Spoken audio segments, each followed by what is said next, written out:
Hey guys, what's going on? Father and Son RC here. We have a 2S battery here, which is completely dead. Come on, get in there. There you go. You can see, not showing up at all. If we try to charge it as if it's a regular LiPo, I'll get that connected and come back. Okay, there we go. So we've got it plugged into the balance port. We've got it plugged in here.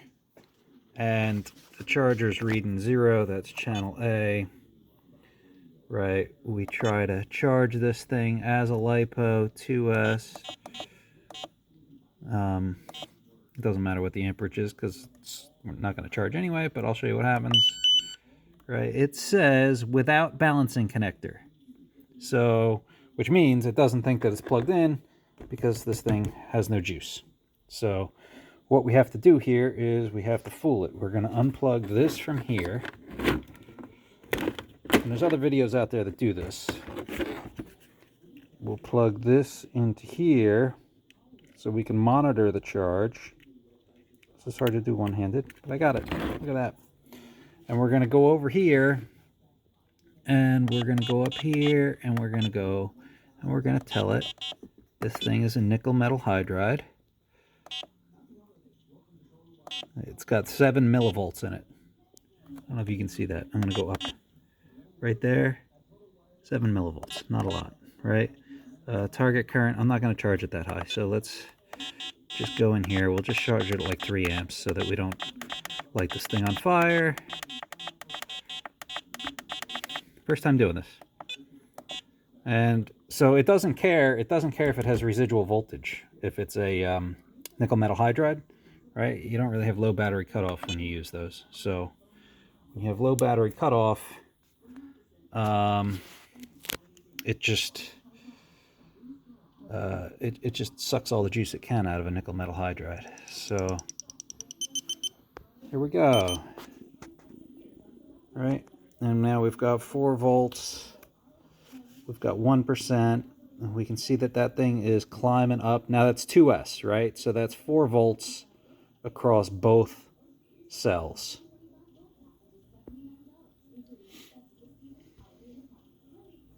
I can probably check each cell. Let's see. Oh yeah, 2.7. That's one cell. And 2.8. That's the other cell. All right. So we're going to let this thing chug away. And hopefully we don't blow this guy up. We're charging at 3 amps. Again, telling it that it's a nickel metal hydride. But this is a pretty new battery. Came with a used car, and it was in the car and just dead, so clearly they left it on. So we need this sucker to get up over 3 volts per cell, well, like 3.1, 3.2 volts per cell. And then we can plug it back in and charge it as a proper LiPo. So there we go. We're at 6 volts already. This thing's charging pretty quick. It's actually taking some juice. That's good. So we're at 2.9 on that cell, 3.1.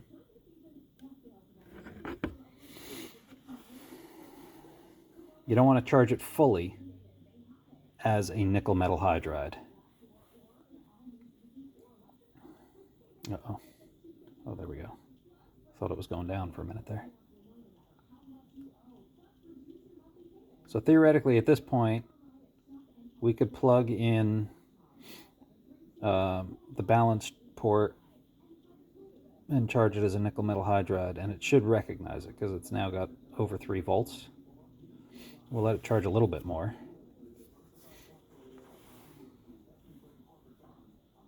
Because when we unplug it from the charger, it's probably going to sort of drain a bit. So let's give it a little bit of extra capacity.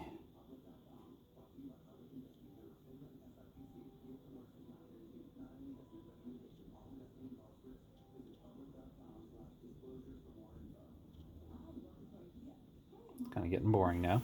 All right, we're going to pause. And we'll bring that up to 3.5 volts. All right, guys, we're back. We're up to 3.5 volts. You can see, so this is cell 1. or 1S, I guess, right? We've got, oh, that's weird. We just went down below 3.5 volts. But kind of a good way to charge this thing is to have one of these things connected so that you can get a sense of what the battery's doing. If it starts fluctuating a lot, or if the battery gets warm, that's still nice and cold. It's freezing cold out here, so that's still nice and cold. Anyway, so you can see we're up to like 3.5 volts now on that cell. It's like 6-7%, which with low voltage cutoff, that's usually where the batteries will cut out when you're using them normally. Let's see what the other cell is. Yeah, so they're charging pretty balanced. I don't know why that just went down. Maybe this thing's fluctuating a bit in its charge current. It says it's at 3 amps the whole time, but maybe it does fluctuate a little bit. So anyway, we're right about now where the battery would be if you used it and then the car went into low voltage cutoff. So you can see we're at 3.6. Total voltage is 7.2, right? That's both cells. And just about 3.6. So I'm going to go over here and I'm going to stop it. Come on, channel. I did that wrong. There we go. Now I'm going to go stop. Okay. And then I'm going to plug this thing back in. That just fell on the floor. Ugh. Oopsies. Helps if you guys can see what I'm doing. All right. So now this thing is now plugged in like a regular LiPo. Let's see if she charges. We're going to go in here to channel A. Sorry, I'm not showing you anything. We're going to, oh, it knows it's a LiPo. It already realized that. It's a 2S, it knows that. Target. I'm not going to charge it. I'm going to just put it on storage for now. And then I'm going to keep an eye on it when I have a chance to charge it at another time. I'm also going to charge it slow this time. I'm just going to charge it at 3 amps, which is half of its capacity. Just being overly cautious so it doesn't go poof. All right, so there we go. I got it on storage. It's a LiPo. It recognizes that there's a battery connected and it's charging. That's it. The thing was dead as a doornail. 0 volts. And here we go. It's starting to charge. So, pretty cool way to recover a battery, so you don't have to chuck it. But after you do this, monitor this battery, whatever battery you do that to, for a couple charges. Don't ever let these things charge alone. Don't leave it out in your garage and just let it charge, or out in your basement and just let it charge and walk away. I'm going to stick around out here and continue to monitor this battery. And then for the next like 4 or 5 times that I use this battery, I'm going to sit here and I'm going to babysit this battery and make sure that it doesn't get hot, it doesn't poof up. I'm going to put it in the LiPo bag. I just left it out for you guys to be able to see it. But there we go. We're charging. What are we at now? What percentage? We're already at 20%.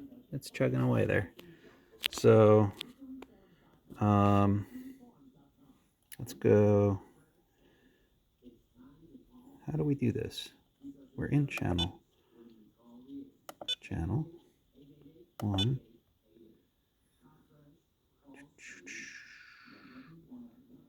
Huh.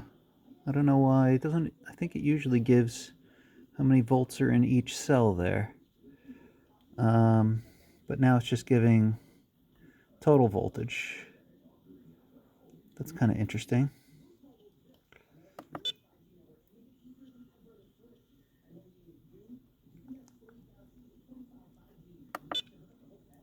Let's see.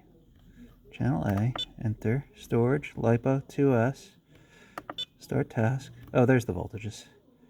Okay, that's the screen I'm used to. I must have hit a button. All right, anyway, I'm going to sit here, babysit it, make sure no poofy poof, doesn't burn my garage down, my cars, my house. And yeah, and then hopefully we're going to have a usable battery here. So pretty cool. I think I saw this on RC Review their channel, and then there was a comment in there that talked about attaching the the battery monitor thing, because if you're charging a 2S, you want to see that both cells are voltage is increasing, right? Because you're not balance charging when you're doing it as if it's a nickel metal hydride. Or if you're doing 3S, you want to see that all 3 cells are getting juice, or all 4 cells are getting juice. Whatever the case is, you want to see voltages increasing on all of those cells, which is why it's really good to have this, because then if you actually have a bad battery and you have a bad cell that's not charging, you'll be able to monitor it with one of these guys. So there we go. Like and subscribe, guys. Kind of a long video for this, but you know, hopefully it saves you guys some money and you can kind of do it safely. Thanks a lot. Like and subscribe.